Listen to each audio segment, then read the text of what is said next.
बिस्मिल्लाहिर्रहमानिर्रहीम। अस्सलाम वालेकुम डियर स्टूडेंट्स। बिज कॉमर्स एकेडमी की तरफ से फैसल रशीद आपके सामने हाजिर है। लास्ट लेक्चर में स्टूडेंट्स मैंने आपको बताया था कि हमारा अगला लेक्चर होगा अकाउंटिंग इक्वेशन पर, और मैंने पिछले लेक्चर में आपको सर्विस बिजनेस के बारे में बताया था कि वहाँ अकाउंटिंग इक्वेशन में कैसे मालूमात का दर्ज किया जाता है। आज हम ट्रेडिंग बिजनेस के बारे में पढ़ेंगे।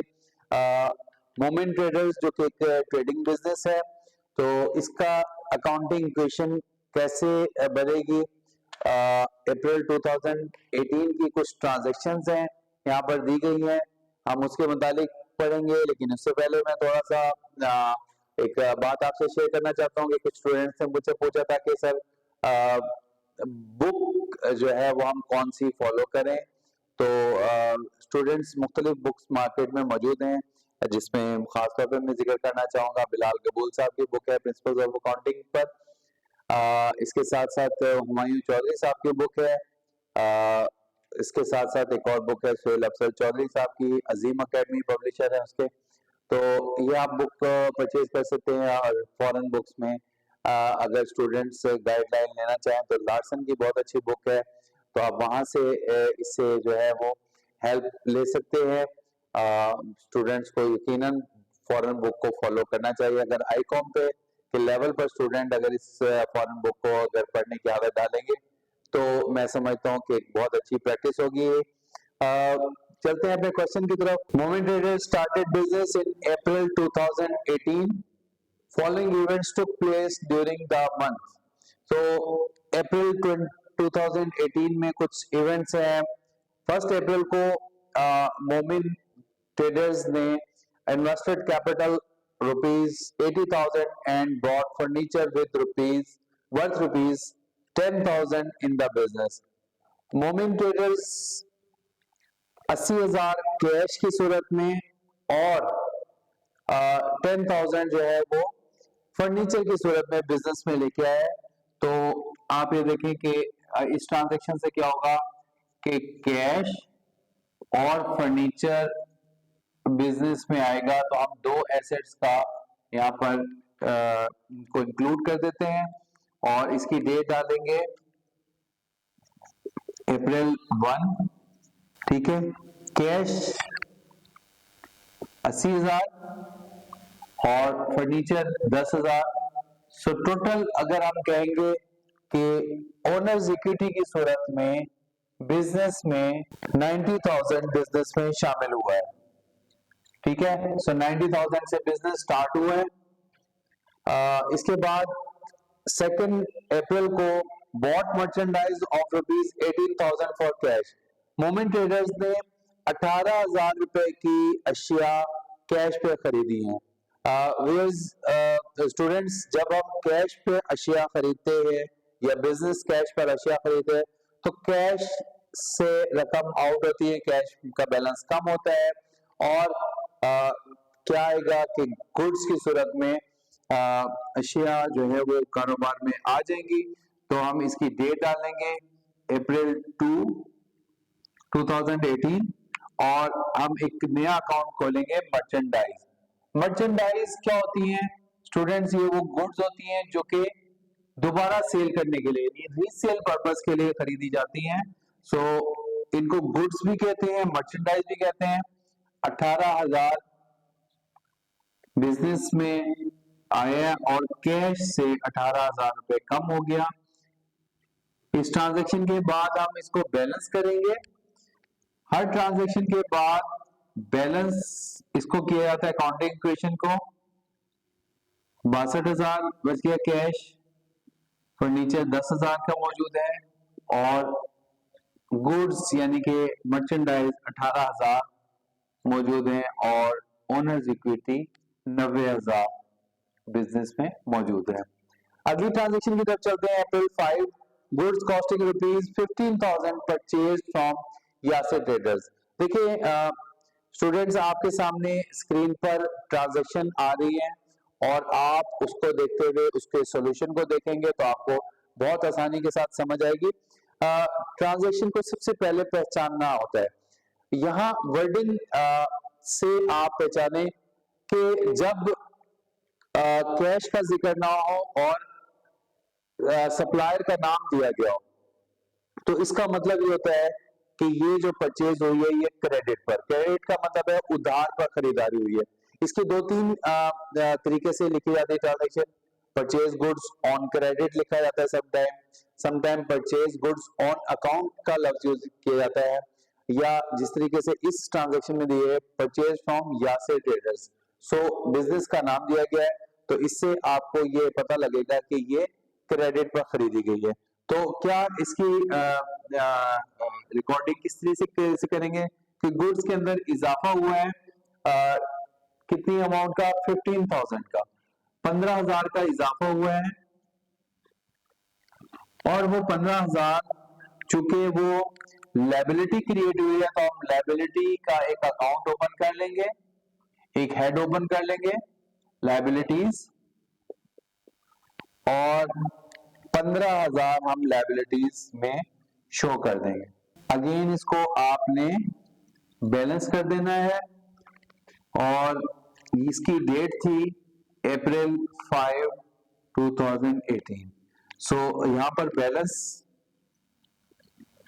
लिखेंगे, कैश में कोई फर्क नहीं पड़ा तो 62,000 लिखा जाएगा, फर्नीचर भी 10,000 से शो होगा। अब इसको आप जमा करेंगे, 18,000 और 15,000 जमा करेंगे तो 33,000। मैं अपने स्टूडेंट्स को कहा करता हूं कि आप कोशिश किया करें कि कैलकुलेटर के बगैर आप कैलकुलेशन किया करें, ताकि आपकी मेंटल एबिलिटी में इजाफा हो। और बहुत सारे एग्जाम्स होते हैं, कंपेटिटिव एग्जाम्स होते हैं जहां पर कैलकुलेटर अलाउड नहीं होता, तो मैथ का पोर्शन अगर आपकी आदत होगी कि आप बगैर कैलकुलेटर के कैलकुलेशन करेंगे, तो ये चीज आपके लिए बहुत ज्यादा फायदेमंद रहेगी। अगली ट्रांजेक्शन है अप्रैल 9, sold goods on credit for ₹15,000 costing ₹12,500। देखिए एक और डिफरेंट टाइप की ट्रांजेक्शन है, इसको आप बहुत सिंपल है, अगर आप इसको अंडरस्टैंड कर लें कोई मुश्किल बात नहीं है। 12,500 की जो कॉस्ट की गुड्स हैं वो 15,000 में सेल कर दी गई है। तो बहुत सिंपल है, हम मर्चेंडाइज से जो कॉस्ट वैल्यू है वो उसमें से माइनस करेंगे, यानी इसमें से 12,500, और चूंकि ये उधार पर, अगर तो ये कैश पर फरोख्त होती तो हम कैश में इजाफा कर देते, लेकिन ये उधार पर फरोख्त हुई है, तो जब उधार पर अशिया फरोख्त की जाती हैं तो अकाउंट रिसीवेबल एक एसेट बिजनेस में शामिल हो जाता है, अकाउंट रिसीवेबल। ठीक है, सो अकाउंट रिसीवेबल में 15,000, इसको हमेशा सेल प्राइस पर ही लिखा जाता है, क्योंकि हमने पार्टी से 15,000 वसूल करने हैं, लेकिन गुड्स 12,500 कॉस्ट करते। अब जो दरमियान का है, देखें अगर लागत कम है और ज्यादा कीमत पर फरोख्त की गई है तो यकीनन ये प्रॉफिट है। ये बहुत आसान है, मेरा ख्याल में एक आम जो अकाउंटिंग की नो हाउ नहीं भी रखता तो वो भी उसको भी पता है कि जब कम लागत की अशिया ज्यादा प्राइस में सेल की तो प्रॉफिट होता है, और प्रॉफिट जो है वो कैपिटल में ऐड कर दिया जाता है। तो 2,500 कैपिटल में ऐड हो जाएंगे, ओनर्स इक्विटी में ऐड हो जाएंगे।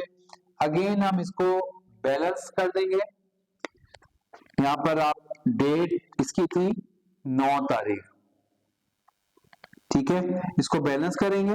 कैश में कोई तब्दीली नहीं, 62,000 है, फर्नीचर में भी तब्दीली नहीं हुई, 10,000 का बैलेंस।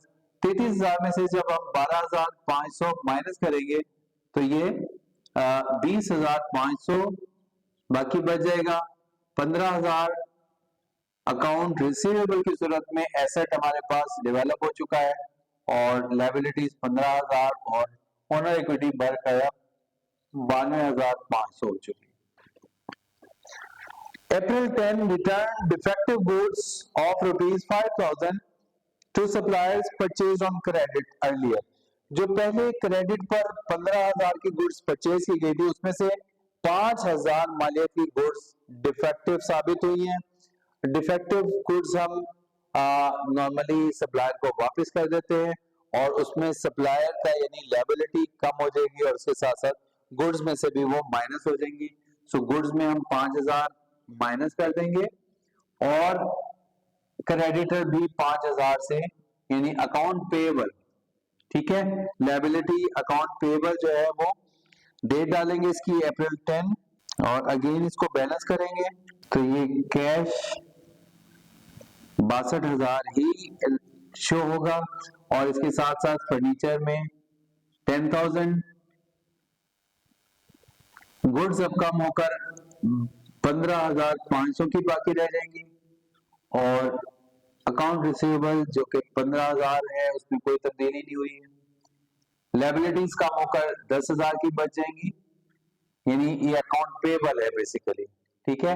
और 92,500 ओनर्स इक्विटी की सूरत में मौजूद है। अगली ट्रांजेक्शन देखें, अप्रैल 14 पेड ₹7,000 टू सप्लायर, सप्लायर को 7,000 रुपए कैश अदा कर दिया गया। देखें, जब सप्लायर को कैश अदा किया जाता है तो हमारी लायबिलिटी कम होती है, यानी अकाउंट पेएबल में कमी वाकई हुई और इसके साथ साथ चूंकि कैश की सूरत में अदा हुआ तो कैश में भी कमी वाकई होगी। डेट लिखेंगे अप्रैल 14 और कैश में से 7,000 हम माइनस कर देंगे और अकाउंट पेएबल जो कि हमारी जिम्मेदारी थी हम उसमें से भी 7,000 माइनस कर देंगे। अगेन इसको बैलेंस करेंगे, सो 62,000 में से जब 7,000 माइनस करेंगे तो 55,000 बनेगा और फर्नीचर 10,000 मौजूद है, गुड्स 15,500 की मौजूद हैं, अकाउंट रिसीवेबल का बैलेंस भी बगैर तब्दीली के 15,000 और लायबिलिटीज अब कम होकर 3,000 की रह जाएंगी। 10,000 में से 7,000 माइनस कर देंगे और ओनर्स इक्विटी 92,500 ही मौजूद रहेगा। उसके बाद अप्रैल 21 withdrew cash for personal use ₹4,000, जाती इस्तेमाल के लिए मालिक ने बिजनेस से पैसे निकलवाए हैं कारोबार से।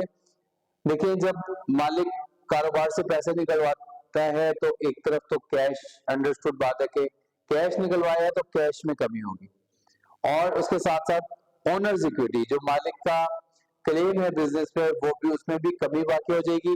तो हम इस ट्रांजैक्शन को क्या करेंगे, डेट लिखेंगे 21 तारीख है और 4,000 कैश से माइनस हो जाएंगे और 4,000 ही ओनर्स इक्विटी से माइनस होंगे। अगेन इस ट्रांजैक्शन के बाद फिर हम एक लाइन ड्रॉ करेंगे, इसको बैलेंस करेंगे। 55,000 में से 4,000 माइनस करेंगे तो 51,000। फर्नीचर वैसे ही 10,000 का ही शो होगा, गुड्स भी 15,500 जो कि पहले मौजूद थी। अकाउंट रिसीवेबल के बैलेंस बदस्तूर 15,000 रहेगा, लायबिलिटीज 3,000 की और ओनर इक्विटी अब कम होकर 88,500 की। आप हर लाइन के बाद इसका टोटल करके चेक कर सकते हैं, तो एक अच्छी प्रैक्टिस होगी कि अगर हर लाइन, तो इसमें एंड पर जाकर गलती के चांसेस नहीं होंगे और हर लाइन के बाद अगर आप टोटल कर लेंगे, जैसे अगर आप इस लाइन के बाद टोटल करें 51,000 में 10,000 61,000 और 15,500 76,500 और 15 91,500 और अगर इसका टोटल करें 88 और 3 91,500। अगली ट्रांजैक्शन जो कि लास्ट ट्रांजैक्शन है मंथ एंड पे अप्रैल 30 paid rent ₹5,000 and salary ₹6,000। Rent पे किया है, ऑफिस का किराया अदा किया है और साथ साथ मुलाजिम की सैलरी दी है 6,000 की। तो हम इसको यकजा कर लेंगे और 6 और 5 11,000 अखराजात अदा किए हैं जो कि कैश में तो कमी वाक़ई होगी और ओनर इक्विटी में भी कमी वाक़ई होगी। डेट आप लिखेंगे अप्रैल 30 और इसमें आप कैश में से 11,000 माइनस कर देंगे और ओनर इक्विटी में से भी 11,000 माइनस हो जाएंगे। लाइन आप ड्रॉ करेंगे और यहाँ पर इसमें से जब 51,000 में से 11,000 माइनस करेंगे तो 40,000 बाकी बचेंगे। फर्नीचर में कोई तब्दीली नहीं हुई, वो 10,000 का बैलेंस ही रहेगा। गुड्स 15,500 की और अकाउंट रिसीवेबल 15,000 रुपए का। ये सारे एसेट्स हैं। अकाउंट पेएबल जो कि लायबिलिटी है 3000 मौजूद है, और ओनर्स इक्विटी अब कम होकर 77,500 रह जाएंगे। स्टूडेंट्स इसके बाद हम इसका टोटल कर लेंगे, चूंकि ट्रांजेक्शन हमारी एंड हो चुकी है, तो लास्ट लाइन में हम एसेट्स का अलग टोटल कर लेंगे, लायबिलिटीज का और ओनर इक्विटी का अलग टोटल कर लेंगे। सो यहाँ पे आप अगेन लाइन ड्रॉ करेंगे, यहाँ टोटल लिखेंगे 40 और 10 50 और 15 65,500 जमा 15,000, तो ये 80,500 टोटल एसेट्स हैं। और टोटल इक्विटीज अगर जिसमें लायबिलिटी और ओनर इक्विटी इसको हम जमा करें तो ये भी 77 और 3 80,500। So left hand side is equal to right hand side. So हमारा क्वेश्चन टैली हो गया, इक्वेशन टैली होगी, ठीक है। आसान जो तरीके से अकाउंटिंग को इक्वेशन को हमने यहाँ पर समझा। कोई चीज मुश्किल लगे आप कमेंट करके पूछ सकते हैं, पसंद आए तो ज्यादा से ज्यादा दोस्तों के साथ इसको शेयर करें, चैनल को सब्सक्राइब करना ना भूलें। इस वीडियो को, इस लेक्चर को अपने दोस्तों से, अपनी कम्युनिटी के साथ शेयर करें ताकि ज्यादा से ज्यादा स्टूडेंट्स तक ये मुफीद मालूमात पहुंच सके। अगला लेक्चर हमारा जनरल पर होगा और उसका इंट्रोडक्शन मैं आपको दूंगा, और एक आसान तरीके से हम जनरल को इंशाल्लाह उसका आसान ज़बान में उसका इंट्रोडक्शन होगा। लेक्चर को पसंद करने का बहुत शुक्रिया। अल्लाह हाफिज।